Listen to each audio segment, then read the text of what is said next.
Welcome to the Waffle Flower channel. Hi, it's Therese and I'm back here for another fun Friday. And today we're going to be playing with the A2 arch window die. Okay, so we've got the largest nested domes die, which matches the arch die perfectly. And I've die cut one of each out of some white cardstock. Now at the moment I have left the pieces of the die in place with this arch die, but there are some flowers, a hanging basket and some leaves that you can actually cut away from the die and create your own little sort of elements to go with it.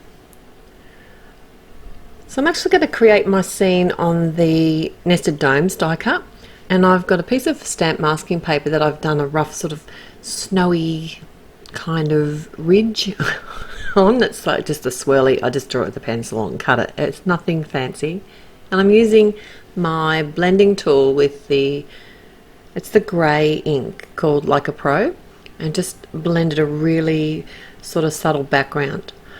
Now I like to keep you guessing. That's why I kind of didn't realise I was a bit off camera here, but I'm using two different colours of ink to stamp a tree line along the snow ridge that I made, and it's the Chirp Chirp and the New Fishing Pond. And eventually I realised that I was off camera.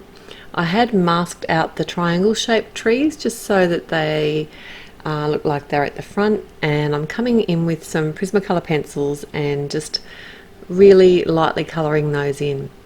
So it's a fairly subtle card that I'm making today, and it's all in the same tones. So it's either in the blues or the sort of teal greens or the greens. And I love the big reveal that you get when you do peel away a mask. It's just fantastic. So I've actually cut the same mask to create my little ice pond for the critters to skate on. And I just used the same piece of masking paper to do this, just because it was there. This colour that I'm using here is New Fishing Pond, and I am making this very light. And you can actually see it, but you know, it is I didn't want any bold colours really in this card. The sky, I decided to just add a little bit of blending as well, using the same colour, the New Fishing Pond. And then I'm going to start working on my little critters that I want to use in my scene, and these are some mice from a set that's called Cold Hands, and they are so sweet. And these two mice are skating, and I've stamped them out in the Like a Pro, which is the grey ink, and I'm going to be doing some Prismacolor pencil colouring. Now I'm not actually going to blend these colours with Gamsol. I am just colouring them very lightly and using the wax pencils to blend themselves. If you wanted a smoother look, then you could just as easily use, you know, the Gamsol, or even, you know, some people use baby oil or white odorless mineral spirit. It's depending on the look that you want, the finished look that you want. So I'm using some of the kind of pale warm greys, and I am shading just a little bit. I was really struggling to stay on camera today, wasn't I? I don't know what I was thinking. Okay, the colours, like I said, are going to be the same throughout the whole card. The pencils that I've used today will be listed at my blog, and I'll put the link in the YouTube description below. But you could use any pencils that you have in similar tones, or you could change it up and make it a nice bright scene.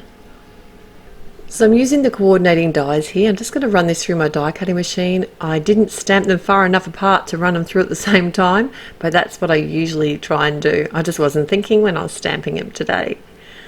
The swirl I'm stamping in the New Fishing Pond colour as well, and I just thought it needed a little something. So there's a bird sitting on a log, and I've just pretty much just stamped the bird itself with the grey ink. I'm going to colour it out now. Because it was on the log and I didn't bother masking it out, the way I got around that was actually I drew the line of the bird, like the outline of the bird, back in with a grey pencil. And that seemed to work really well. I did actually fussy cut this out, just leaving a small white border, because obviously I couldn't use the coordinating die as I had actually only stamped half of the image. Okay, I wanted to add a few snowflakes to the sky, and what I'm doing here is actually second generation stamping. I wanted them to be really subtle. I did think about die cutting them because there is a matching die. I could have stamped and die cut them, but I still wanted to try and keep that kind of clean and simple look with this card, even though it's quite a busy design. So I'm just pick up the ink. I'm roughly working out where I want my stamps. That's why I'm holding the arch die in place. But what I'm doing here is pick up the ink, stamp it off on a piece of scrap cardstock or paper, and then just stamp it onto my panel that I've die cut already. Now, I just want to show you that this doesn't have to be the American size A2. You don't have to have that cardstock to be able to use these dies that have been released.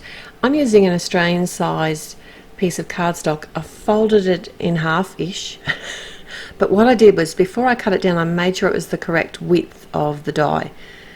I've got a top fold card and I'm attaching my dome die. This is the largest one, just off the top. You can see there that I didn't actually cut it all the way around. So that way it's now a top fold card, and then I can just attach my panel that I created earlier to the front. How easy is that? It gives you a lovely shaped top fold card without any fuss. So I'm using my ATG adhesive and just making sure that I line up the base of the card, because obviously the top has been slightly cut off at the back, but you don't even notice it. It's just a tiny bit really. Now the arch window die, I'm using just a little bit of matte medium to hold this in place. I don't like to add too much, and I'm not adding any to the actual window portion of the die. You could, if you wanted to, stick those down, but I just wanted them to be a little bit interactive, I suppose. You could open them up if you wanted to. I just think it adds a little bit of fun dimension to the card. The mice themselves, I've added some tape runner to their feet and a pop dot behind their head, just so that the feet are actually stuck down on the ice rink, but they do pop off the card just a little bit. And I think these little guys are so cute. I especially like them coloured up in the grey, although I'm thinking hot pink. That'd be fun too. The little bird, I just used a glue dot behind that, and as a final touch I've got my quickie glue pen and I'm going to add just some dots of glue to the tops of the critters, and then I can add some really fine Prisma glitter to that, and that'll just add a little bit of interest to that card. This hasn't got any sentiment. I decided not to add a sentiment today. It's really unlike me. I could always add one later on once I decided whether I wanted to use it as a Christmas card or as a wintry card or just a fun sort of gift card for someone who likes to see mice skating, which is everybody obviously. But that's pretty much it for today. Thanks for joining me. So for more product info, please visit waffleflower.com. Follow us on YouTube, Instagram and Facebook for more creative ideas. There's always heaps to see over at their blog. And I'll be back again real soon. Bye.